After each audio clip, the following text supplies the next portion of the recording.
Sem querer Pronto, Fátima. querendo, foi? Sem querer querendo, como diria Tá o certo, Chavinho. Pode continuar, Fátima. sem problema. Então, eu estava falando agora há pouco sobre a questão dessa mudança na vibração mesmo das pessoas, claro, que vibra junto com o planeta, depois dos grandes acontecimentos que mexem com a humanidade. E aí eu estava vendo aqui o livro dos Espíritos, né? Na pergunta 536, eu queria ler para vocês, lá naquele tópico que fala da ação dos espíritos sobre os fenômenos da natureza. O que é o vírus? É um fenômeno natural. Ele é um ser natural, né? Como é que ele chegou até a gente? Com certeza já se tem aí, fato que veio através de animais. Então, o que a gente tem feito com a natureza, né? E como é que a gente tem respeitado ou desrespeitado essa natureza? E a gente sabe que tudo que é obra de Deus não é para você negligenciar. A gente é cuidador, a gente guarda esses bens que Deus coloca à nossa disposição e deve usufruir deles de forma que eles sejam suficientes para a vida na Terra, né? Para a vida de todos. E a gente tem o suficiente para a vida em abundância de todos e a gente sabe muito bem quanto falta para algumas pessoas, né? Quanto falta para algumas pessoas. Então, a ação dos espíritos sobre os fenômenos da natureza. Eu vou ler aqui a pergunta 536. Os grandes fenômenos da natureza, os que se considera como uma perturbação dos elementos, são devidos a causas fortuitas ou bem têm um fim providencial, né? É a questão. E a resposta é tão simples, tão pequenininha, tão objetiva. Tudo tem uma razão de ser e nada acontece sem a permissão de Deus. Esses fenômenos têm sempre o homem por objeto. Algumas vezes eles têm uma razão de ser direta para o homem, mas frequentemente também não tem outro objeto senão restabelecimento do equilíbrio e da harmonia das forças físicas da natureza. O que é o ser humano? O ser humano é um ser da natureza, né? Fomos criados por Deus, mas é claro, é lógico, nós somos seres naturais nesse planeta, certo? Daí a nossa constituição de fragilidade, porque nós somos matéria também. Uma matéria, diga-se de passagem, que prende um espírito que é livre. Você imagina como deve ser difícil para esse espírito estar num corpo preso, e imagine como é mais difícil ainda quando ele está numa casa, nesse corpo, sem o devido cuidado. A gente realmente negligencia bastante. Então, nada acontece sem que Deus tenha conhecimento.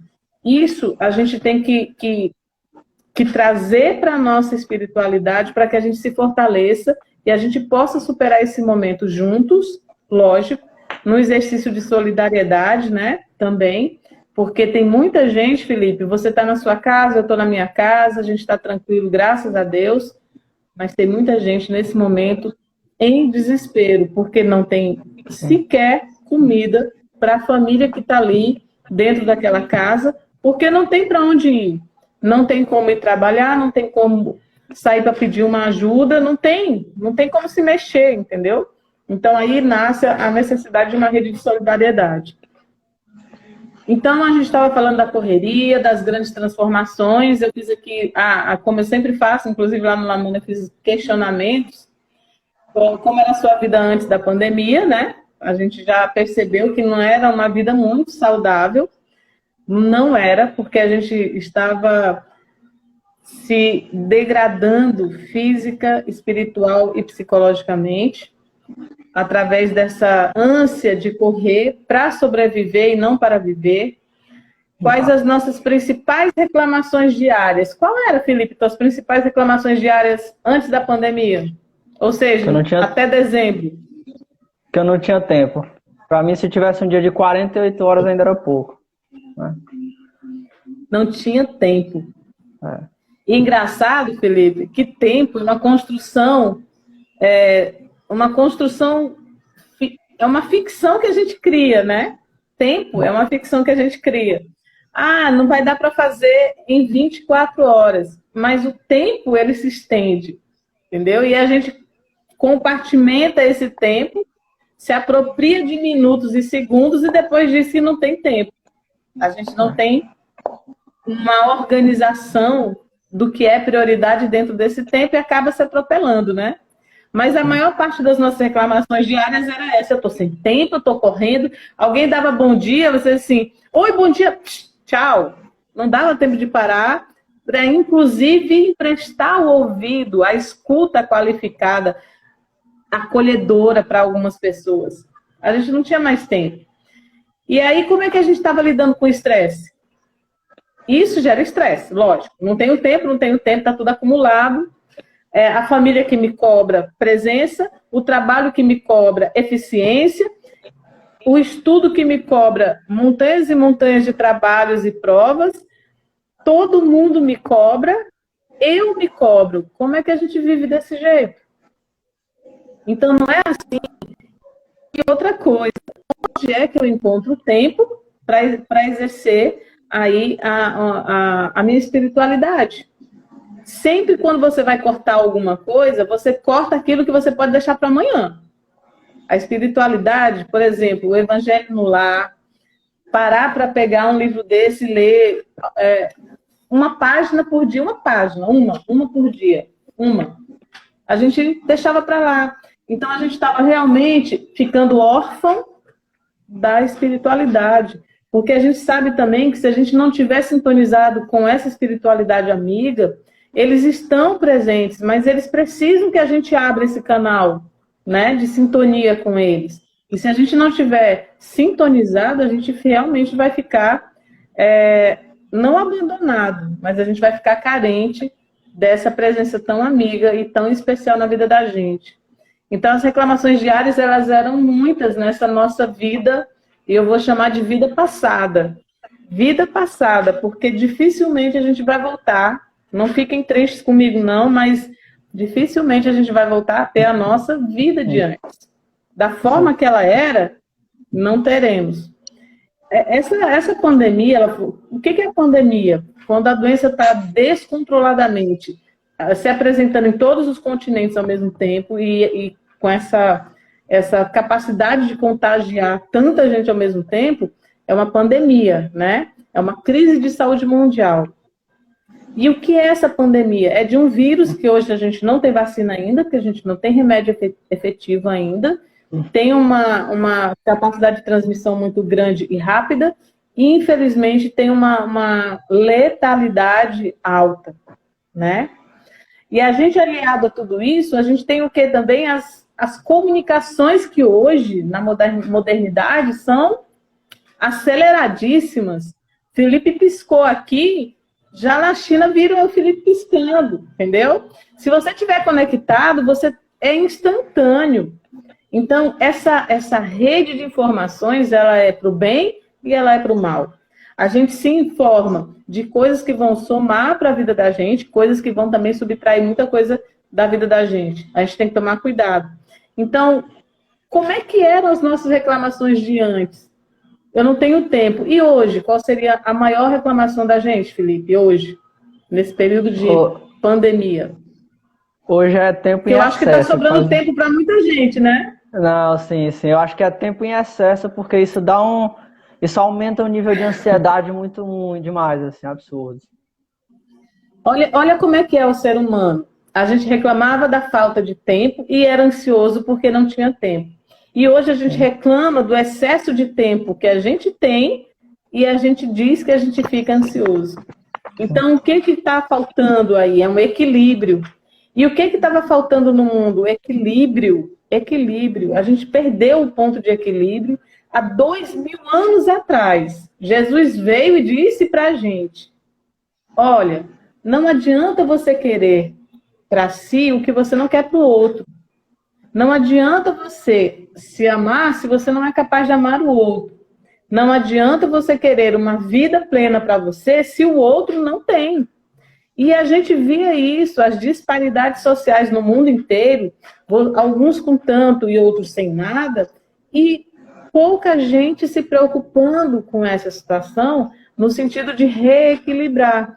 Então, como eu estava falando aqui, esse estresse, essa ansiedade, essa aceleração que a gente tinha que causava isso, e essa desaceleração que a gente tem agora e que também causa isso, é demonstração de falta de equilíbrio.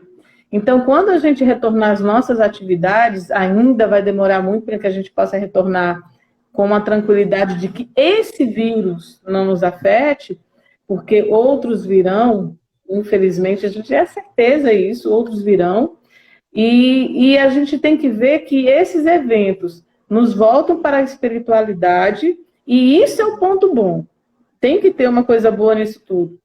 Não é possível que ela veio para trazer uma enxurrada de medo, assim, causar um cataclisma na vida da gente e não tenha nada de bom. Se tudo acontece apenas com permissão de Deus, Deus, na sua imensa justiça e compaixão, ele não permitiria um evento desse que não fosse necessário, e eu digo com toda certeza, que não fosse necessário porque a gente passasse a refletir diferente sobre essa vida que a gente levava de antes, né, da pandemia, que é o nosso tema aqui.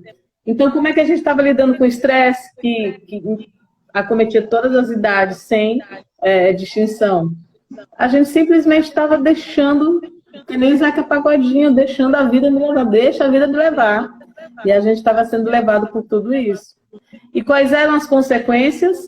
Principalmente, olha que engraçado, a gente hoje fala em distanciamento social, só que o distanciamento social é dentro de casa junto com os seus, né? E antes a gente vivia um distanciamento social geral. Você corria tanto na rua, tinha relações muito rápidas com as pessoas, não criava vínculos, né? Laços que te fortalecem espiritualmente, chegava dentro de casa já tão cansado que dentro de casa você ia para o teu quarto, pegava um celular, ficava zapeando o celular até dormir. E você também estava distanciado da tua família, né? Família que é nosso suporte, né, Felipe? Sim, com então, certeza. a gente realmente teve um tempo agora para pensar sobre tudo isso. E aí a gente vem com a pergunta, Felipe, tu vê o tempo aí que eu não tenho mais nem onde olhar, não tenho mais nem relógio aqui. Não, não tem problema não. Aí a gente vem com aquela pergunta, é para essa vida? Para aquela que a gente tinha, que a gente quer voltar? Será que é? Para aquela vida corrida, estressada, ansiosa, que a gente quer voltar?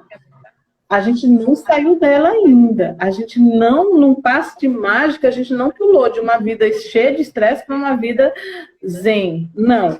A gente ainda está estressado, a gente ainda está extremamente ansioso. Só que a gente percebe que existe um outro caminho que não aquela vida que a gente levava antes. E que talvez seja muito importante para nosso amadurecimento, nosso progresso espiritual.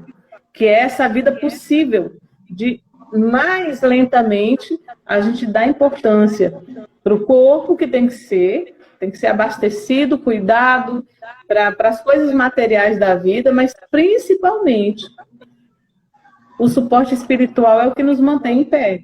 É o que nos mantém em pé e caminhando, né? Então, hoje a gente vê que sem esse suporte espiritual a gente sofre muito mais. Não é que as coisas ruins, entre aspas, vão acontecer mais para quem não acredita, por exemplo, em Deus. Não é isso que eu estou dizendo. Eu estou dizendo que esse suporte de fé é que nos dá essa sensação, essa certeza na realidade, de que se a gente não está sozinho, a gente precisa se preocupar, mas a gente não precisa entrar em desespero, né? Essa crença que a gente tem na reencarnação, na vida que segue, no trabalho que continua depois da morte, e a gente que não cessa, isso faz com que a gente se sinta menos desesperado que pessoas que não têm o que esperar, entendeu? Depois da vida, da morte, que é do desencarne, né? Da transição, tudo é transição. Então a pergunta é essa, será que a gente quer voltar para aquela vida? Todo mundo diz assim, eu quero que tudo volte ao normal, mas aquele normal da gente estava fazendo bem para a gente? Será? Será que para progredir espiritualmente a gente tem que só trabalhar, só estudar, só pensar no material.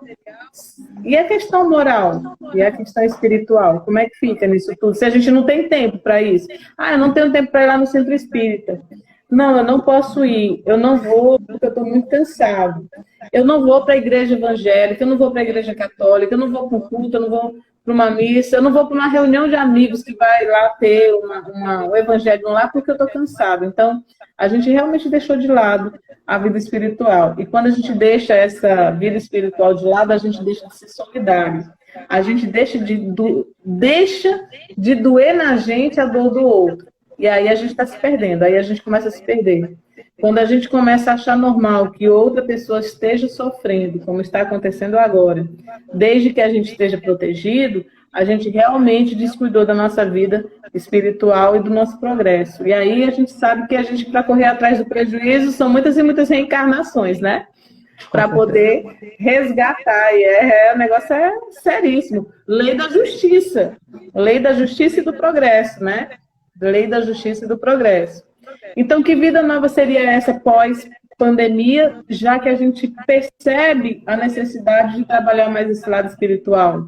Seria essa vida de estou aqui, não sou sozinho. Não existe nenhum tipo de discriminação possível entre os seres humanos. Aí a gente lembra que o vírus trouxe mais uma lição.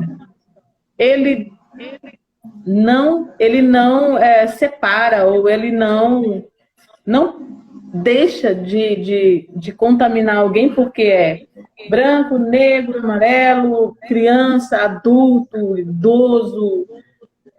Ele é completamente democrático. E aí a gente percebe com isso que nós não somos diferentes. Ninguém está, nessa vida aqui, ninguém está acima de ninguém, não. Tirando as questões materiais, não sobra nenhum pingo, nenhum traço de nada que seja num ser humano que o faça diferente do outro. Somos todos iguais. Certo? Entendeu, Felipe? Com então, certeza. Assim, a gente realmente não pode romantizar a pandemia e dizer que ela veio porque a partir de amanhã tudo vai ser diferente. Eu vou virar santo, eu vou tirar a roupa do meu corpo, eu vou dar para não sei quem. Não vai ser desse jeito. Mas a gente está vendo que essa transição que não começou agora, que ela já vem se manifestando desde que Jesus chegou nesse planeta e que trouxe as mensagens que trouxe, e que não eram mensagens bondosas, eram mensagens de justiça. Justiça necessária para que a gente progrida espiritualmente. Ele sempre foi justo. Né? Aqueles atos de caridade que a justiça traz à caridade, aqueles atos de caridade, aquelas curas, por exemplo, ele dizia assim, a tua fé te salvou. É uma questão de justiça, você tem fé, você vai realmente receber ali aquele milagre, né? E o milagre, ele vem exatamente de você acreditar também. Então, a gente não pode romantizar essa pandemia e dizer, não, eu não quero mais aquela vida, agora eu vou ter outra vida. Completamente. Eu vou ser Fátima Miranda até 31 de dezembro e de 1º de janeiro para frente eu sou outra pessoa. Não existe isso, porque tudo é um processo, certo? Então, nada muda se a gente não mudar o nosso íntimo. A mudança começa de dentro para fora. Se a gente, com essa questão da pandemia, com essa questão do medo que a gente tem atualmente, da morte, porque o que ela trouxe foi esse medo da morte. A pessoa não tem medo de ficar doente, ela tem medo de morrer. E esse medo da morte, ele pode também ser uma mola propulsora para que a gente comece a pensar diferente na vida, né? Na vida. E os espíritas, eles...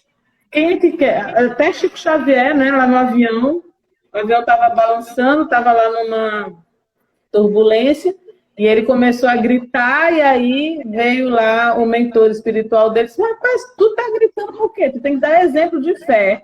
Sim, eu tenho fé, mas eu não quero morrer. Então, Chico Xavier, um espírito extremamente elevado, né? A gente tem esse medo, mas o espírito ele tem a certeza também da continuidade da vida. Esse medo se relativiza, né? Então isso é muito importante também. Então vamos cuidar do nosso corpo, da nossa mente, que é principalmente da casa desse espírito. Isso a gente não estava fazendo direitinho antes da pandemia ser instalada no planeta, não. A gente estava deixando muito a desejar no sentido de cuidar espiritualmente da nossa vida, com certeza. A gente também tem que ver a questão de eu quero voltar para a vida que eu estava antes. A gente não tem como participar, né? Tem só se o pessoal mandar mensagem aí.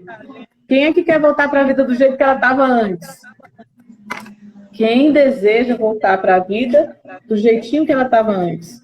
Provavelmente, se você antes era baladeiro, você, eu quero voltar para a minha vida. Estou falando da vida na essência. As pessoas que estavam extremamente sobrecarregadas e que sentiam falta de alguma coisa e não sabiam o que era. E que esse que estava faltando era exatamente essa espiritualidade, porque nós somos seres espirituais e quando a gente vive apenas na materialidade, a gente sofre demais. E aí vem aquela sensação de, poxa, eu tô tão triste hoje, eu não sei o que eu tenho. Eu estou sentindo falta de alguma coisa, mas eu não sei de que é. É o espírito que está ali sofrendo. E a gente que está impedindo esse sofrimento é esse espírito. Então, você quer voltar até a sua vida de antes? Eu quero ter uma vida melhor do que a que tinha antes. Hoje, eu dou mais valor a estar com a minha família. Eu vejo que é possível estar com a família, né? Eu já tenho mais idade. Eu sei que para as pessoas mais jovens é até mais difícil falar isso, mas será que você quer voltar para aquela vida de antes? Eu também sinto falta da faculdade, viu, Felipe? Bastante, do contato físico. Eu gosto de abraçar, eu gosto de beijar as pessoas, eu gosto de estar perto, eu gosto de grudar, né? Mas essa ausência de toque, de abraço, de contato, fez a gente valorizar ainda mais isso. Então, esse momento em que a gente vive o medo, o abalo da fé, né? A intranquilidade de existir nesse momento, ela faz com que a gente reflita isso. Eu preciso melhorar a minha força espiritual. E uma coisa, quase para finalizar, Felipe, não sei como é que tá o horário aí, se você deixar eu falar a noite todinha, tu sabe que me conhece. Sim. E assim, é possível essa mudança? É possível. É fácil essa mudança da vida de antes para a vida que a gente quer ter agora? Não é fácil.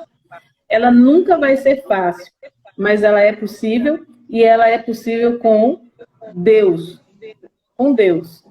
Ela é possível com Deus, com o entendimento de que nós somos seres espirituais, que nós temos em nós a centelha de luz que Ele emana e toca no nosso espírito, que nós não estamos sozinhos porque temos a presença do nosso anjinho da guarda, dos nossos benfeitores espirituais, dessa espiritualidade bem assim acima do que a gente pode entender como progresso espiritual. A gente nem tem a dimensão de como eles já progrediram, mas eles estão aqui, cuidando, inspirando e fazendo com que a gente possa superar as nossas dificuldades terrenas. E não duvidem, se nós estamos vivenciando isso foi colocado para nós ou por nós lá enquanto a gente estava na espiritualidade, a gente estava desencarnado. A gente veio com o compromisso desse desafio. Então, que a gente passe por esse momento com a coragem, com a resiliência, com a certeza de que a gente tem uma missão e se a gente está aqui nesse mundo, nesse exato momento, a gente tem que saber que essa missão provavelmente não diz respeito a nós somente, mas principalmente ao outro. Porque o outro hoje está precisando demais da gente. Então você pode ajudar materialmente, ótimo. Você não pode, não tem problema. Moralmente você pode ajudar. Procure quem esteja com mais medo do que você, quem esteja mais desesperado que você, e vá lá, converse. Veja o que você pode dar de troca e receber também com essa pessoa, tá bom? Então, assim, vamos estreitar os nossos laços. É para isso que existe esse momento de reflexão, esse momento de intimidade, que não é fácil a gente ficar com a gente mesmo. Durante a correria, a gente nem ficava muito com a gente estava sempre, pensando acelerado. Quando a gente para, a gente começa a pensar com a nossa espiritualidade, porque ele se manifesta. O espírito que está em nós se manifesta, tá bom? Então, fiquem com Deus.